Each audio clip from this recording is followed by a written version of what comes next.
ဒီဇလန်လေးကတော့ဂိမ်းကျိုးတယောက်ရှိပါမယ်သူ့ဘဝတစ်လျှောက်လုံးဂိမ်းတွေပဲဆော့လာခဲ့ပြီးဂိမ်းတွေကလွယ်လွန်းနေတော့ဘယ်မှမသိတဲ့ website တစ်ခုထဲကနေအခက်ခဲဆုံးဂိမ်းတစ်ခုကိုစမ်းသပ်မယ်ဆိုပြီးဂိမ်းကိုဆော့ဖို့အတွက်ပြင်လိုက်တဲ့ချိန်မှာတော့သူကဘယ်မှမသိတဲ့နေရာတစ်ခုကိုဆွဲခေါ်တာခံလိုက်ရတယ်ပြီးတော့အဲ့ဒီဂိမ်းကပါထဲမှာပဲပြန်လည်မွေးဖွားလာခဲ့တယ်ဖြစ်ချင်တော့သူ့မှာဆင့်ခေါ်တဲ့မော်ဆွမ်းအားရှိနေခဲ့ပြီးတားရဲတွေတကောင်ပြီးတကောင်ကိုဆင့်ခေါ်ခဲ့ကဘလောက်တောင်ရှယ်ချမ်းပြသွားမလဲဆိုတာကြည့်ရမယ့်စကားပဲဖြစ်ပါတယ်ကဲအားလုံးပဲမင်္ဂလာပါ Alphabet ကနေပြန်လဲကြိုဆိုလိုက်ပါတယ်ထုံးစံတိုင်းကျွန်တော်ကတော့စီစဉ်တင်ဆက်သူခြေပါဒီလိုမျိုး anime စကားကောင်းလေးတွေကို channel တက်လို့ကြည့်ရှုနေတယ်ဆိုရင်တော့ channel လေးကို subscribe လုပ်ထားဖို့မမေ့ပါနဲ့ခင်ဗျာဒီဗီဒီယိုလေးကိုလည်း like လေးတစ်ချက်လောက်နှိပ်ပေးသွားဖို့အတွက်တောင်းဆိုလိုက်ပါတယ်ခက်ကြရဗျာဇလန်လေးကိုစလိုက်ရအောင်အသက်35နှစ်အရွယ်ရှိပြီဖြစ်တဲ့ခါနေကီကတော့သူများတွေပြောတဲ့ရန်ကိုခတ်တဲ့ဂိမ်းကို3နှစ်ထဲနဲ့ရအောင်ဆော့နိုင်ခဲ့ပြီးဒီကဘာမှာသူမဆော့ဘူးတဲ့ဂိမ်းတွေလည်းမရှိတော့တာကြောင့်ဒီထက်ပိုပြီးတော့ခက်တဲ့ဂိမ်းကိုရှာအောင်မယ်ဆိုပြီး website တွေတစ်ခုပြီးတစ်ခုလိုက်မှုကြည့်နေခဲ့ကငရဲအဆင့်ဂိမ်းဆိုတဲ့တမျိုးကိုတွေ့လိုက်ရတယ်အဲ့လိုနဲ့ဂိမ်းချိုးဖြစ်တဲ့သူကလည်းအဲ့တဲ့ကိုချက်ချင်းပဲဝင်ကြည့်လိုက်ပြီး character လေးလည်းစိတ်ကြိုက်ရွေးလို့ရတယ်ဆိုတာသိလိုက်ရကသူရဲကောင်းတဲ့နှက်ဆိုးဘရင်တွေလည်းရှိနေခဲ့ပေမဲ့ပြန်လဲရှင်သန်သူရဲ့ level ကပိုပြီးတော့များနေခဲ့က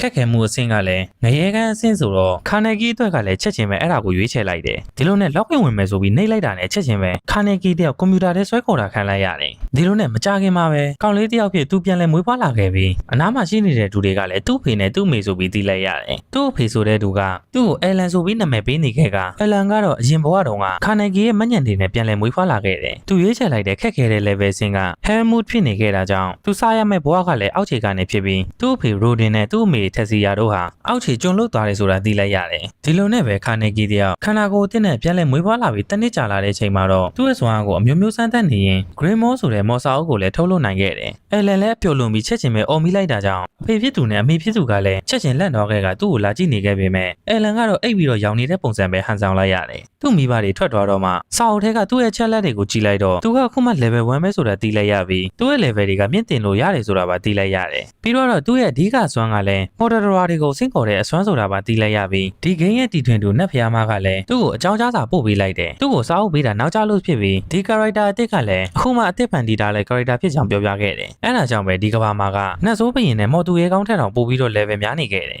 ချင်းနေတဲ့အားလုံးကိုနားလည်သွားတဲ့ Alan ကလည်းသူ့ရဲ့မော်ဆင့်ခေါ်တဲ့အစွမ်းကိုဆင့်ခေါ်ကြည့်လိုက်ပြီးနှံကောင်ပုံစံကပ်ပြားလေးကိုတွေးလိုက်ရကနှံကောင်ရဲ့ level တွေလည်းပေါ်လာခဲ့တယ်နှံကောင်ကိုဆင့်ခေါ်ကြည့်လိုက်တဲ့အချိန်မှာတော့အစိမ်းအောင်နှံကောင်တစ်ခုကသူ့ရဲ့မျက်စိရှိမှပေါ်လာခဲ့ပြီးအခုမှ level 1ပဲရှိနေသေးတာကြောင့်အဲ့ဒီနှံကောင်ကသူစေခိုင်းလို့ရတဲ့ level မှာမဟုတ်ဘူးဆိုတာသိလိုက်ရတယ်အခုမှတစ်နှစ်သားပဲရှိနေသေးတဲ့ Alan အတွက်က level မြင့်တဲ့ monster တွေကိုထိန်းချုပ်ဖို့အတွက်ခက်ခဲနေခဲ့ပြီးသူကိုယ်တိုင်လည်းတဖြည်းဖြည်းချင်းလေးလာသွားခဲ့ရမှာပဲဖြစ်ပါတယ်တရက်ရောက်တော့အဖေဖြစ်သူကမဲလိုက်ပြီးပြန်လာခဲ့က Alan လည်းခွင့်ကောင်းမဲဆိုပြီးဒီကဘာကိုစားရောက်တဲ့ကအိမ်ထဲကအိမ်ပြင်မထွက်ဘူးတာကြောင့်အဖေဖြစ်သူကလည်းအမဲဖြတ်နေတဲ့တောဝက်ကိုသွားကြည့်မယ်ဆိုပြီးတော့သူ့ကိုခေါ်လာခဲ့လိုက်တယ်သူတို့သွားနေတော့လမ်းမှာတွေ့လိုက်ရတဲ့ Albeloa ဆိုတဲ့မကောင်းဆိုးဝါးငှက်မျိုးစိတ်ကိုသူ့အဖေကလက်ညှိုးထိုးပြလိုက်ပြီး Alan ကိုနာမည်ပေးခဲ့တာကလည်းအဲ့ဒီငှက်တွေကိုအစွဲပြုပြီးတော့ဖြစ်ကြောင်းနဲ့ငှက်တွေကတောင်ပန်ပြက်ချက်ပြီးဒီကဘာလုံးကိုသွားနိုင်တဲ့လွတ်လပ်တဲ့သူတွေဆိုပြီးပြောပြခဲ့တယ်ဒီလိုနဲ့အမဲဖြတ်နေတဲ့တောဝက်စီကိုသွားလိုက်ကြပြီး Alan အတွက်ကလည်းတောဝက်ကတော်တော်လေးကြီးနေခဲ့တာကြောင့်စိတ်ဝင်စားနေခဲ့တယ် Alan ရဲ့ဖေ Rodan ရဲ့အချစ်ဆုံးတငယ်ချင်းယောက်ရှိနေပြီးသူကတော့ခေတာပဲဖြစ်ပါတယ်ခေတာမှာလည်းတမီးတယောက်ရှိနေခဲ့က Alan နဲ့လည်းပဲလူပဲဖြစ်ပါတယ်ဒီလိုနဲ့ပဲအချိန်3နှစ်ဆိုတဲ့ကာလကိုကြော်သွားတဲ့အချိန်မှာတော့ Alan လည်းကြီးစင်းရှိတဲ့ monster တွေကိုဆင့်ခေါ်နိုင်နေပြီဖြစ်ပြီးလူစကားပြောနိုင်တဲ့ငှက်တကောင်ကိုပါထုတ်လုပ်နိုင်တာကြောင့်နောက်တစ်ချိန်ကျရင်အသုံးဝင်လာနိုင်တယ်ဆိုပြီး Alan လည်းကြည့်နေခဲ့တယ်ရွာထဲမှာတော့ Alan ရဲ့တူတေတော့တငယ်ချင်းဖြစ်တဲ့ကေတာရဲ့သမီးခရနာနဲ့အမြဲတမ်းလူလူဓာကြီးလေးချင်းနေကြပြီးခရနာကတော့ကြည့်ရတာဓာကြီးမှာတော်တော်လေးကိုဝါဒနာပါတဲ့ပုံပေါ်ကပါရမီလည်းရှိတဲ့ပုံပေါ်နေခဲ့တယ်သူ့ကိုယ်တော်မှအေးစေးနိုင်တိုက်နိုင်နေခဲ့တယ်တစ်ဖက်မှာတော့သူ့မိကကိုဝင်လွယ်နေရပြီဖြစ်ပြီး Alan ကလည်းတော်တော်လေးတီးတတ်တဲ့ကလေးပုံစံပြဟန်ဆောင်နေခဲ့တယ်သူတို့ရဲ့ညစာစားပွဲမှာသူ့အဖေရဲ့ပြောပြချက်အရ Alan အသက်9နှစ်ပြည့်ရင်ရွာထဲကိုသွားနိုင်ပြီးတော့စွမ်းဆောင်ရည်စစ်ဆေးနိုင်ကြောင်းပြောပြခဲ့တယ်အဲ့ဒီကနေသစဉ်အရေးချင်းတွေပေါ်လာနိုင်ခဲ့ပြီးသူတို့တွေကျွံဘွားကနေမှလွတ်မြောက်နိုင်ကြောင်းပြောပြခဲ့တယ်အခြေခံလူဒန်းစားတွေအတွက်ကတော့လူတိုင်းစောင့်စားနေကြတဲ့အချိန်ပဲဖြစ်ပါတယ်Alan ကတော့သူ့ရဲ့ level တွေကိုနားလည်ဖို့အတွက်နေ့တိုင်းနှစ်တိုင်း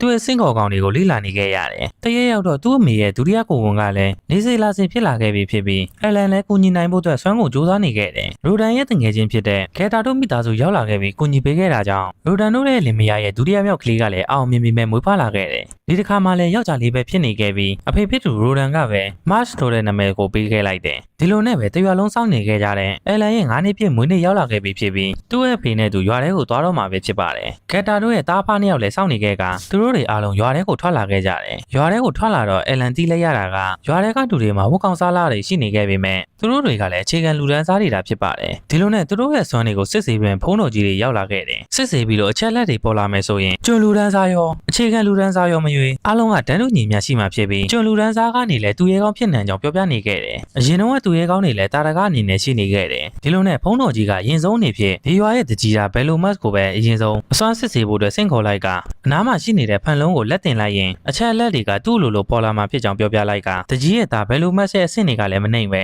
ကုံတယ်တယောက်ဖြစ်နိုင်တယ်ဆိုပြီးဖုံးတော်ကြီးကဟော်ကင်ထုတ်လိုက်ပြီးဖြစ်တာကြောင့်တကြီးဖြစ်တဲ့သူကလည်းသူ့သားအတွက်တော်တော်လေးကိုဂုဏ်ယူနေခဲ့တယ်ဒီလိုနဲ့ဒိုကိုရာ